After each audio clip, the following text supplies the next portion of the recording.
Another issue that was brought up, I think, by all the speakers is this sort of yin-yang in the sense of administrative-driven versus individual faculty.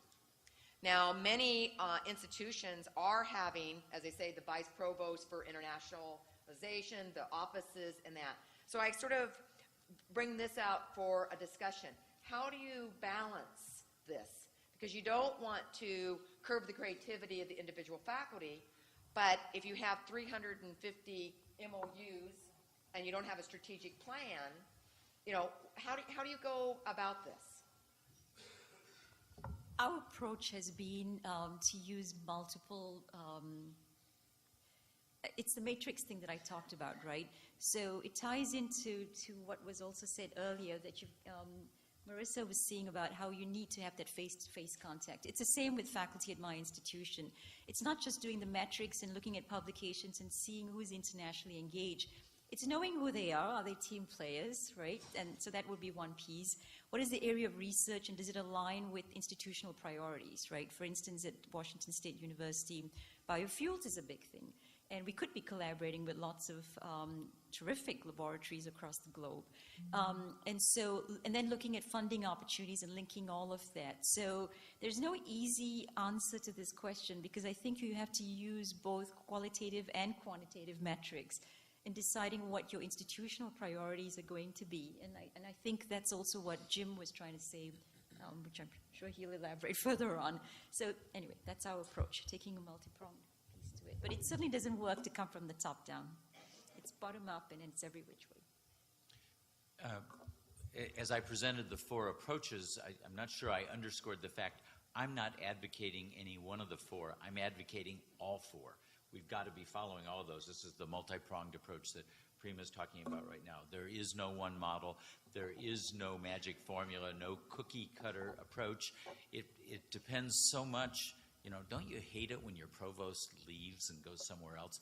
You've got to start the whole relationship over again. It's really critical. What does your provost think? What does your president think as well? And although I agree with Prima with the point, get the faculty out there, I virtually always start by taking the senior people, that's the president or the vice president, those are the deans, the other VPs on campus. Why? Not because they're more effective, but they've got their own budget. Then I don't have to pay to get them abroad. And if I can get a dean out there who then says, oh, I'm going to send 3 or 4 of my junior faculty members, that really makes a difference. I've got an arrangement with one of the Chinese ministries that they will pay, they say they'll pay for up to 30, they've never paid for more than 20 in a given year, junior faculty from our campus to go to China. That's worth its weight in gold. So if we're setting up a new program in neurology, which we're doing, neurosciences, then I can get some of the faculty members to go to Beijing Normal University to work with the key laboratory that's associated with Beijing Normal University. That's what I'm trying to achieve. Yeah, I think speaking as dean, one's job is to find incentives, and incentives are really important, you know. And I think behind the curtain have streamlined processes with our central offices, our Office of Research and International Programs, and so it's sort of incentives and introductions and get out of the way and be certain there are smooth processes behind the curtains. Well, I'm going to speak as a faculty member and not a dean and not a provost and not a vice president or associate. And I think that from a faculty perspective, you know, I think it's important that institutions show what their priorities are. But all too frequently, they show that by taking $1 million or so and setting up a new office, a new administrative office. I mean, this is true. And I worry about that. I mean, it does say something is important, but I've often thought that taking the same $1 million and paying for people's passports and sending, you know, 10 graduate students and 10 faculty to a specific summer at some international destination with some specific agenda would be a better use of funds. I think one of the challenges one of the challenges in this area is to balance. I mean, you can't do this without some kind of departmental, college, and institutional support, and you need that. But I worry about tails wagging dogs, and relatively developed administrative structures or overdeveloped administrative structures and underdeveloped sort of grassroots structures. I seem to always agree with Marty, so I... faculty member. and in safety. Taking on the graduate advocate hat, that's what graduate deans are, advocate for graduate education, is indeed, when you need to make a decision what you fund, is really, yes, the priorities and the specialties of your campus, and then also led from the bottom up revise.